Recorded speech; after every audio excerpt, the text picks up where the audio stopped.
welcome to IPSE members and non-members. I recognise some names in the participants box as well. Hello if we've met before, hello if we haven't.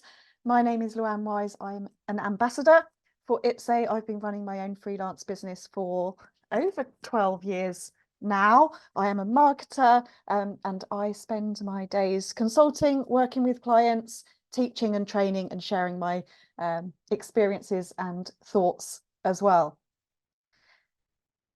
Today, the topic, probably quite predictable for this time of year, is to have a look at some trends and some predictions for the year ahead. We are recording this session. If you're watching it live, you will get the recording. If you're watching the recording, thank you for joining. We will also send out the slides with the recording too, so don't worry about frantically scribbling down, though there are some links and references throughout this session which Sarah is going to pop in the chat for you. Some of you have submitted questions in advance. Thank you. I will turn to those first. When we've finished, we will have time for Q&A at the end of the session as well. Please do feel free to share that you're attending this session on your social media accounts. If not live, then afterwards. But if you are screenshotting anything, then please do give me credit for the content. So, social media for your business, what to look out for in 2024. I am going to cover some key trends from 2023, and no doubt you will have seen lots of trends documents and predictions for 2024. New year, new goals, things like that. But, you know, there's not a big magic reset button that we all hit at midnight and the world changes. So really, this is about changes that have happened over the past 12 months and what I see is going to stay with us and keep impacting us going forward over the next few months, 12 months. There are lots of uncertainties in the world, particularly in social media, which changes overnight. So what I've tried to do in this presentation is kind of top line it, but also give you some links to the resources that I use to stay up to date as well. Where are we now in the world of social media? This data is from October. 61.4% of the global population are now using social media. That's huge as a marketing channel, as a messaging channel, as an entertainment and news channel as well. On average, those 61.4%, the social media users are spending 2 hours, 24 minutes a day on social media. If you work in the world of social media, take that out. This is average users using it in the morning, in the evening, in the lunch breaks, you know, for, as I said, all those different purposes, 2 hours, 24 minutes, and using multiple platforms as well. On average, 6.7 different social media platforms. In that number is included WhatsApp, is included Facebook Messenger, YouTube is included in there as well. And we haven't seen that 6.7 number grow or shrink over the last 12 months. I did, in fact, think that this would change given the introduction of Threads in July last year. I will talk about that shortly. But what we are seeing is that people use more than one platform and they use each platform for a different purpose. And if you think about yourself as a business owner, as a freelancer, as an employee, perhaps you may be using LinkedIn for your professional profile and business networking. You may be scrolling TikTok in the evenings looking to be entertained. What we can take from this as a top line is that you may be present on more than one social media platform. You cannot be everywhere. There is many, many more than 6.7 social media platforms out there. You need to be where your audience are, where is a good fit for you in terms of your resources and the kind of content that you can share, for example. But also don't worry if you are only on one social media platform, because each social media platform has a very, very small, unique audience. For example, out of everyone that uses TikTok, only 0.1% of those only use TikTok. So you will find your customers, your stakeholders, your influencers, your referrers, your partners on at least one social media platform. You just need to choose the one that's right for you. This data and lots of other data that you will see if you join me for any other sessions at any other time is my go-to source for any online trends, any social media data, whether it's country by country, platform by platform, use of online video, etc. My go-to resource for data is datareportal.com. They take data from all of the social media platforms, key research organizations like Statista and GWI. They pull it all together and they update it all quarterly. So the data I just showed you was from October 23. The next update, the big presentation for the year, usually is around the third week of January. So that is my go-to source for any social media data. And within those data and insights, I'm very much someone that likes to be data-driven in terms of my decision making and my planning. That data often tells us what users are doing. And by user behaviors, I'm thinking about your target audience, your customers, those people reading your social media content, what you're putting out there. And some key behaviors that we've seen over the last 12 months and will stay with us going forward are how people are now using social media for search. In fact, amongst younger generations in particular, social search is overtaking the use of search engines. So we need to be thinking about how can we be discovered via social media. This could be where people are encountering us for the first time. Are we putting out content that will support that stage of the marketing funnel? And also, are our social media profiles set up to help us get found in the first instance? Think about, are people searching for holidays,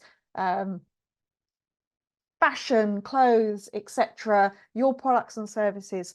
Are they turning to social media before they turn to search engines?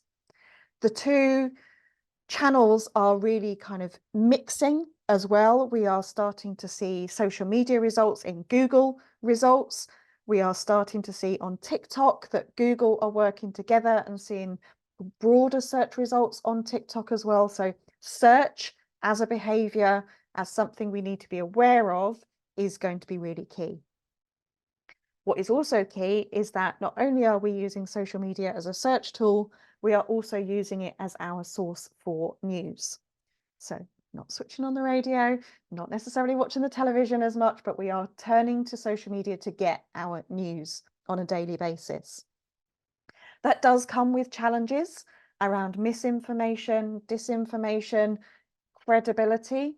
But if people want to know what's going on in the world, they're going to social first. What we're also seeing as a user behavior, and this is quite key as well, and for those of you that may be wanting to ask questions about your reach or engagement, bear in mind this is what's happening, is that there is now less commenting happening publicly. Commenting, conversations are happening in groups and behind the scenes, particularly in WhatsApp, but also broadcast channels on Meta platforms, Facebook and Instagram as well. Not everything is happening in the public domain anymore. And sometimes I think that's a good thing because we can have more meaningful conversations one-to-one. We can go deeper, build those relationships, but just bear in mind that you might not be getting so many of the kind of public open comments on your social media content.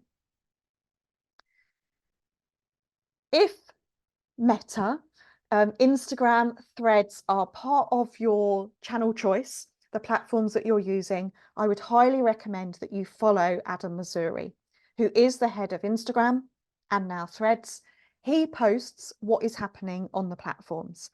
He posts about their feature changes. He posts about user behaviors that I'm just mentioning. And he also does Ask Me Anything posts and stories every week. So want to stay up to date? Get it straight from the source.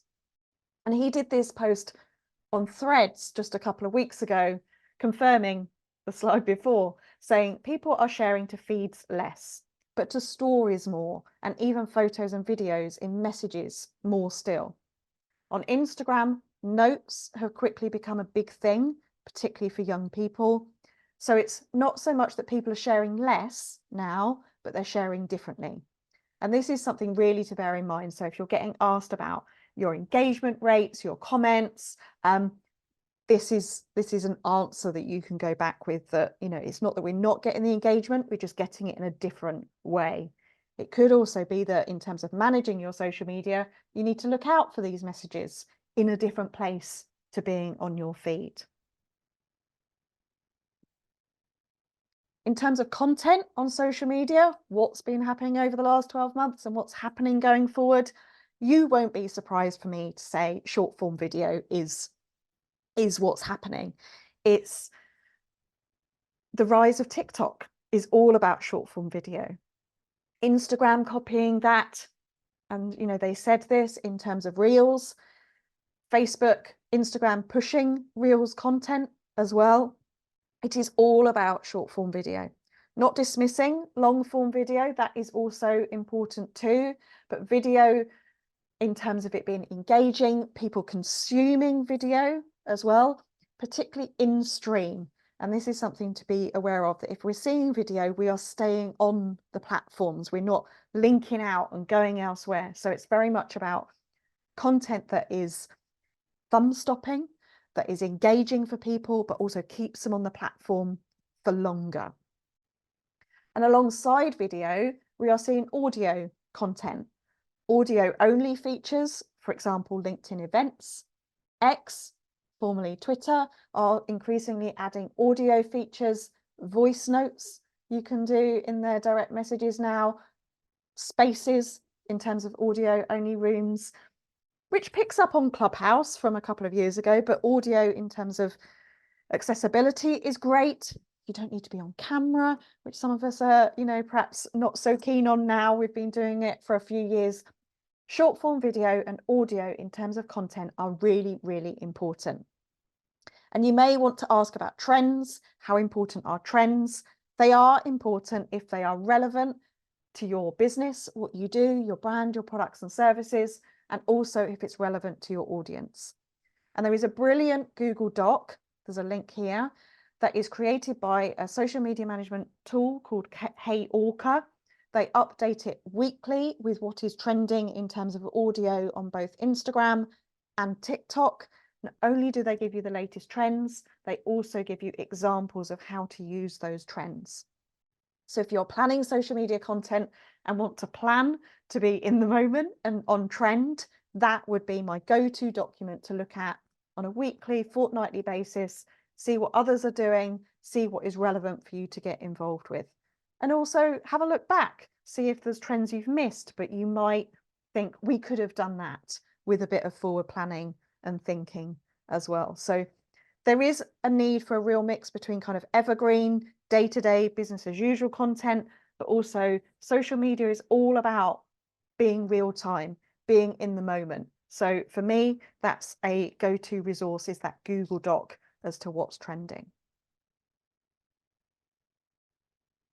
I don't think this would be a trends kind of presentation or annual summary if I didn't mention artificial intelligence.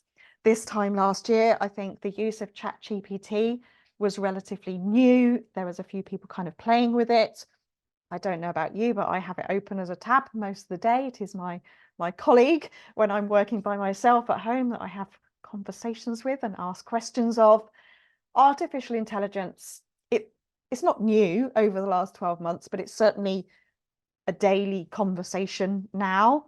We are seeing AI features being incorporated into social media platforms. For example, AI-driven recommendations in terms of what we're seeing. We are seeing content appearing more often in kind of for you feeds rather than feeds of just who we're following.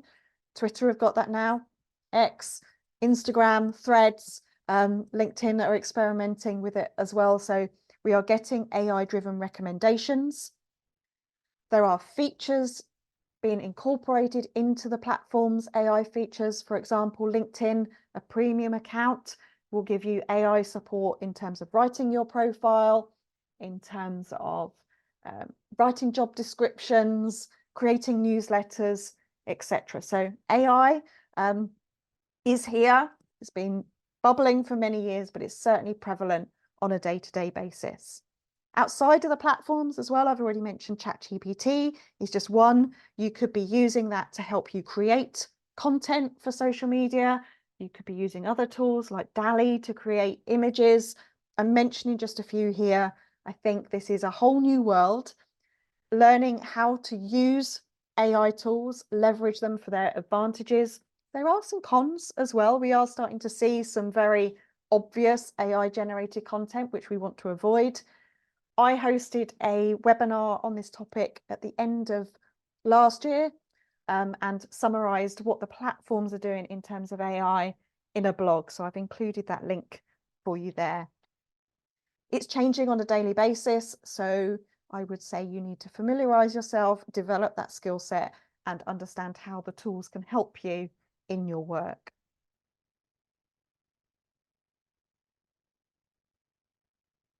I've said X, I've said Twitter.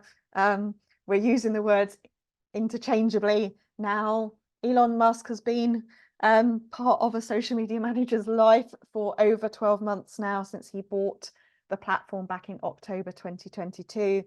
He has made many amends to the platform and talks about them, and is very agile.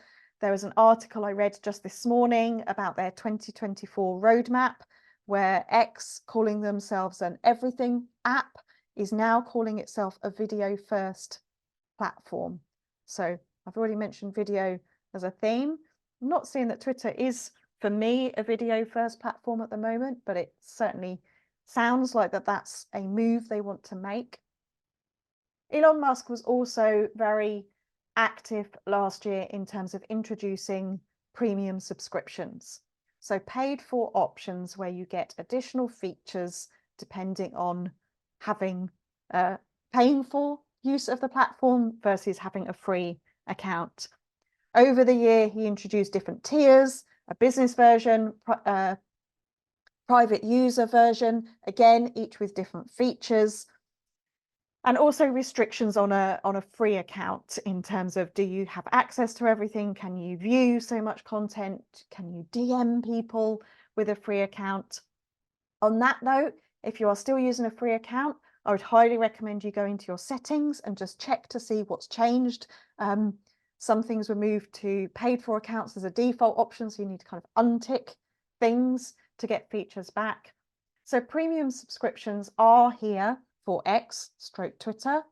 They are also being talked about for Meta in terms of Facebook, Snapchat, Snapchat Plus, YouTube as well. We are going to see these happening, and it needs to be part of your consideration set as well. And some of those subscriptions as well are related to, can you opt out of seeing ads in your feed?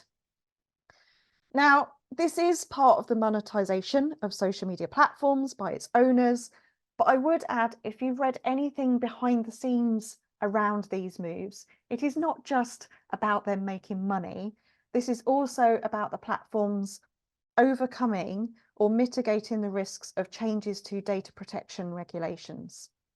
So with cookies going, third-party data access, online safety restrictions, giving the platforms less access to data to sell advertising to, they are having to make up their money in other ways. So that is in part the reason for the shift towards monetization, but we are also seeing tiers of it. Whether you want to pay for it or not, we will start to see those levels come through. We also saw the introduction of quite a significant new platform just over 6 months ago now. Meta introduced Threads. It was very easy to create a Threads account from your Instagram. And Zuckerberg did a town hall. Again, follow Missouri, but also follow Mark Zuckerberg on Facebook. He always shares his script for his town hall meetings internally. And in October, he said, a quick update on Threads. We're 3 months in now and very happy with the trajectory. There are just under 100 million monthly actives at this point, and we're getting to the point where we're going to be focusing on growing the community further. From what he can tell, people love it so far. He's thought for a long time that there should be a billion-person public conversations app that's a bit more positive. And he thinks with a few more years of work, then we've got a good chance of achieving that vision. Over the past 6 months, Threads have added more features into the platform. They've added being able to search, being able to kind of group content. It opened up to the EU in December. We don't have DMs yet. There's still features we don't have. Was it a replacement for X/Twitter, as was kind of announced? I don't think so. X stats have gone down, but not significantly. So for me, it feels that Threads is another platform. We don't have APIs, we don't have scheduling yet. It's one to watch, I think. I don't think it's going to disappear. How you're using it for business conversations. I know some people are spending a lot of time on there. Some are still observing it. It needs to be part of this conversation for a topic like today, 2023, and what's happening in the year ahead. Now, to say the word COVID, it is a long time ago now, but it did really impact us in terms of working from home, how we responded, needing to be agile. And 2024 is going to be no different in terms of needing to be aware of the news agenda, what's happening worldwide, being empathetic in our content that we put out on social media, understanding the context in which our messages are received. We have still got conflicts in Israel and Gaza, in Russia and Ukraine. There are impacts for many reasons for many people around those. We have cost of living still happening and still having impacts. There is data coming out at the moment around the impact on retail and Christmas shopping, what it means going forward. We're seeing some charities and their impacts as well. We can't ignore that that is a situation. This year, though, we do have key elections, and this is really quite important for us to understand, particularly if you're working in the public sector and the impact you may have restrictions around what you can be doing for certain parts of the year, around your campaign planning, what you're doing, but also the impacts in terms of social media content. It is not a secret that over previous elections, use of social media had a role to play in terms of elections, whether that was US elections or Brexit voting. The platforms are really held to account over this. Meta have already shared how they are planning for elections this year. We've got US elections due in November, elections in the UK likely to be the second half of the year. There are also elections due in South Africa, India, Taiwan, something to keep an eye on. Even if you are not in public sector, if you don't think that you are directly involved in elections and the content surrounding it, if you are putting out content at this time, if you are using ads, paid for social media at this time, they could have an impact on your business and your organization as well. So do bear in mind what is happening in the wider world. And social media is a place that people are getting news, but as a news junkie myself, I try to make this easy. And if you're not aware of this resource, I highly recommend it. That Cision, a PR portfolio company, I have no direct relationship with them, but they have a range of sector digests where you can sign up and get a daily email. So I personally get an email every day with a daily news roundup of the top headlines. I actually get the cost of living one as well, so that I know what's the impacts of that could be. The other sectors that I have clients in, I get those roundups as well. I like to go and have my news round up for me so I can quickly read one email, see what might affect me that day. Is there any content that I can use to incorporate into what I'm doing as well, on top of looking at what's trending on the social media platforms. I personally find these email digests really, really useful. And to keep up to social media, because I am looking at the platforms every day, reading these news, if you're not aware, if you've not attended these in the past, I actually co-host a monthly social media update with Andy Lambert, who now works for Adobe. At the end of every month, we do a fast-paced 1-hour session on latest data and trends insights using Data Reportal and other tools. And we also go platform by platform to see what features have changed. Not saying that you need to do everything that we share with you, but we do the roundup so that within an hour, you can stay in the know and join us. There's a link there for the January session. We do it on the last Thursday of every month, and they are also listed on the events page for IPSE. For now, before we go into Q&A, thank you for listening. If you want to find me on any social media platform, you can at luanwise. I'm on the main platforms, LinkedIn, X, Facebook, Instagram, and TikTok. You can find me there. I released a book at the end of last year around how to write a social media marketing plan, set your goals, define your audiences. That is available now from Amazon in audiobook, Kindle, and paperback version. And I'm just finishing another book, which will be published by Bloomsbury later this year. There is a QR code on the screen right now for feedback, but also a link in the chat for any comments on today's session. Please do fill that in either now or shortly afterwards. I'm going to close my slides down, open the chat box, and I will start off with the questions that you all submitted in advance.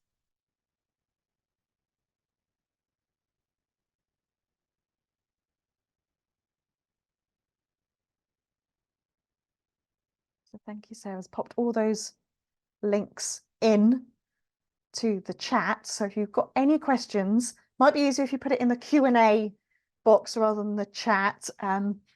We've got some time for those. The first question that was submitted in advance was about using LinkedIn to find contracts. If social media was as easy and online as people posting the contracts that they have, that would perhaps be a wonderful way to find things. Unfortunately, that doesn't seem to happen in terms of like, here's a contract, who wants to tender or submit for it? And if that did happen, I think there would be hundreds and hundreds of submissions. So around freelancers, organizations, if you are looking for new business opportunities on LinkedIn, my advice, the first place to start is with your own personal profile. Your personal profile needs to be ready so that if anyone is searching for someone like you, one, they can find you because you've completed your profile. But if they do find you, or you are recommended or tagged into anything and they look at your LinkedIn profile, that it is ready and complete and showcases you for the knowledgeable, expert, experienced, qualified person that you are. So with any new business development opportunities, business networking, I would say the first place to start is go through your LinkedIn profile and make sure it is up to date. That it is not simply a copy and paste of your CV, which is quite a historical statement, that your LinkedIn profile is forward facing and that credibility piece. I would say also go through the jobs section on LinkedIn. It is not just about full-time employment. There are very often freelance opportunities, short-term contracts, part-time hybrid working as well. Use that job section to see what's out there, but also look through the job descriptions. What skills are being asked for? What terminology is being used in the roles and responsibilities as well? And if you're looking for work, mirror some of that language into your own profile. I'm going to go through the Q&A quite quickly and top line because I don't know the backgrounds to the questions, but hopefully some of these tips will help. In the Q&A, does private messaging register count as engagement? It's not public engagement, so it won't show up if you're looking on social media around your likes, comments and shares. It's unlikely to show up in your native analytics as well. If you've got private messaging, you may be able to calculate that depending on whether you're using a third-party tool or perhaps whether you link that to a CRM and have that integrated as well. I would say measurement on engagement is about what's important to you, and what you need. And for me, measurements are always about what does it tell me that I can do, start doing, stop doing, keep doing, what is actionable on there. So I don't think it's going to be as easy as getting counts on how many private messages we get.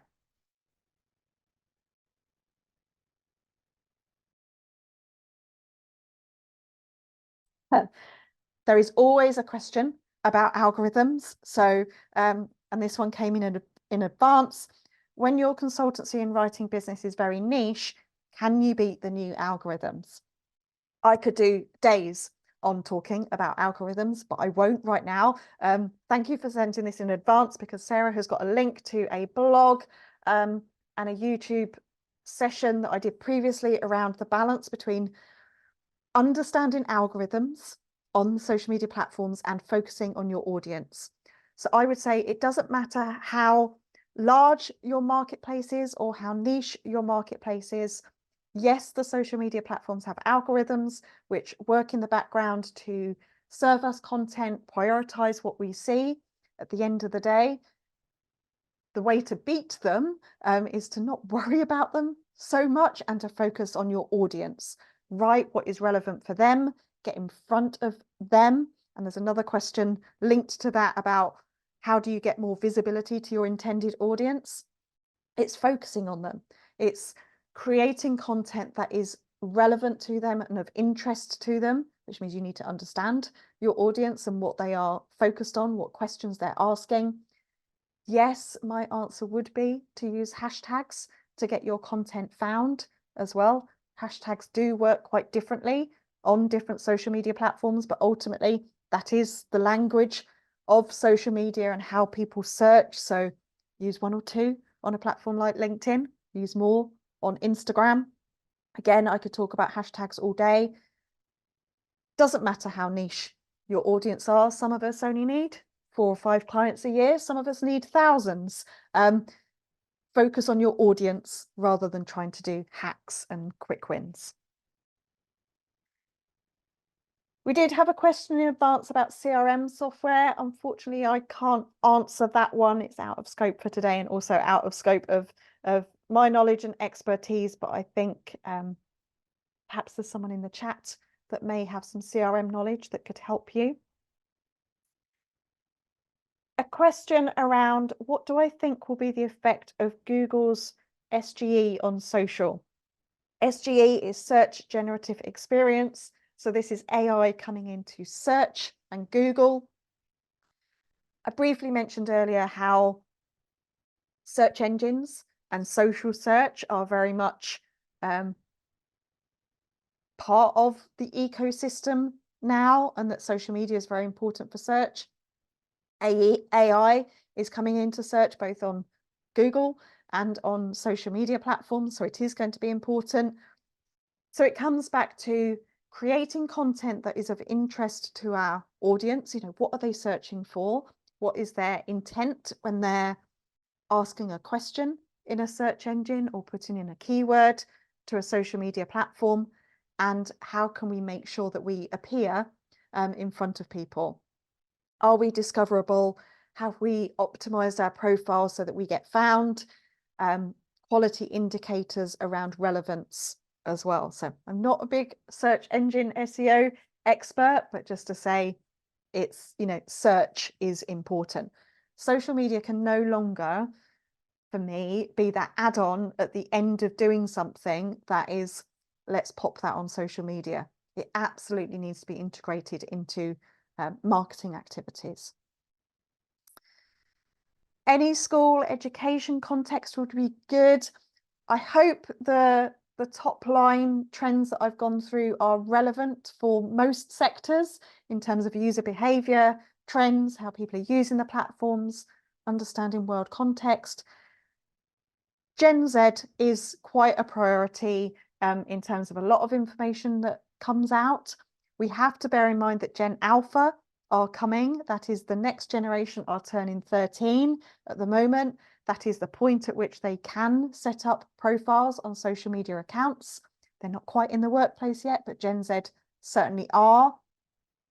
Meta announced yesterday new restrictions on social media accounts for those that are under 18, both in terms of features that they have access to and also advertising criteria as well. So if you do work in education, sometimes reaching student audience is a challenge, but there are still the influencers in terms of the parents and teachers. And if you want more on kind of university education content, get in touch, because I do actually run a specific social media for universities course and have some previous webinars on that. Is posting AI content ethical, considering the artists that did not consent for their artwork to be used? This is not just, I think, about AI. I mentioned at the beginning around, if you're sharing the slides from today, then to please credit me. There are often copyright issues online in terms of giving credit to the original creator, whether that is words, whether that is images. AI, yes, certainly does have an impact in terms of copyright. Is use of it ethical? I think these changes, such as what's happened on X and Elon Musk's changes that he's implemented, AI as well, I think ethics is a consideration and a conversation that you need to have by yourself if you're a lone worker or within an organization. There are some organizations that have published their AI policies. University of Cambridge in particular comes to mind. If you just search for it, they have published what their policy in terms of using generative AI is, how they use it, how they declare it, the tools. So have a look for AI policies, and that could give you the answers. I think ethics are sometimes a personal choice. Copyright is a legal issue. In the Q&A, when I say that platform subscriptions is a way to avoid data legislation changes, do I mean that this is a way to replace the platform's lost income due to data legislation changes, or that the subscription is a way the platform can mine data and avoid the legislation issues? I don't believe it's a way for them to get around the legislation. I think it's about them replacing lost earnings that the data restrictions are giving them in terms of advertising opportunities, which rely on access to data from cookies and third parties. This is about the platforms. This is about them earning money in a way that is legal and ethical, and that means that they comply. They will not get around complying with data legislations.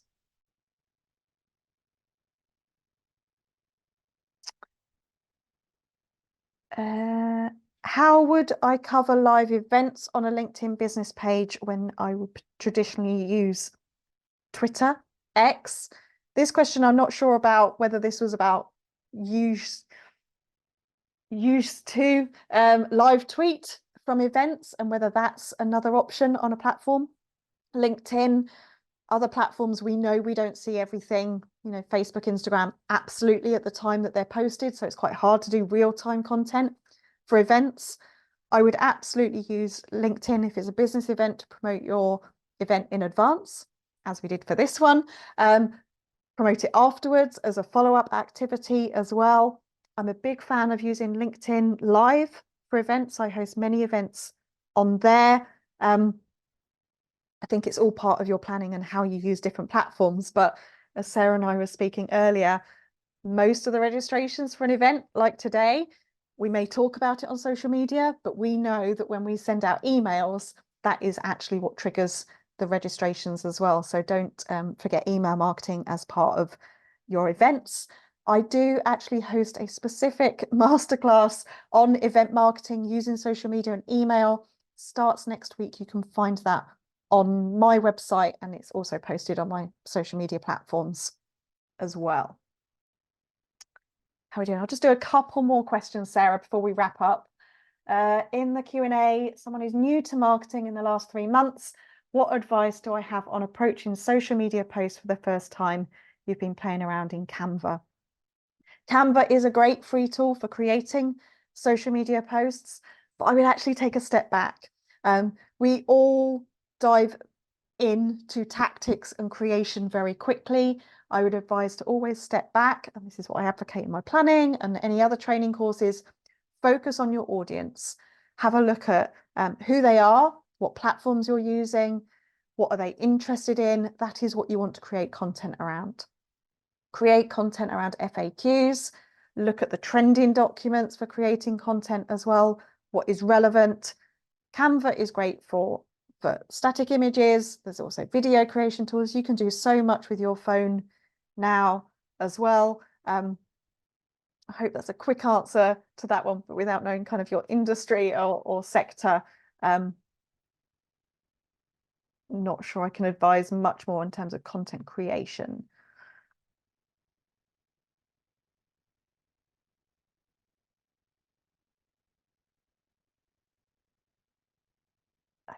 Sarah, I think I've done. Notice one more in the chat. You've noticed your reach has gone down significantly on Reels over the last few months. Do you know why this could be? There are many reasons why things could go down. Was it something that was really topical at the time? Was it business as usual? Was it a seasonal piece of content? If it's an overall trend that you're seeing, answers are, please don't blame the algorithm, although algorithm changes can have an impact.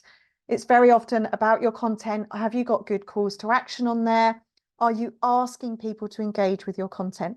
Go back to the approaching social media content creation. Make sure that you've got a call to action.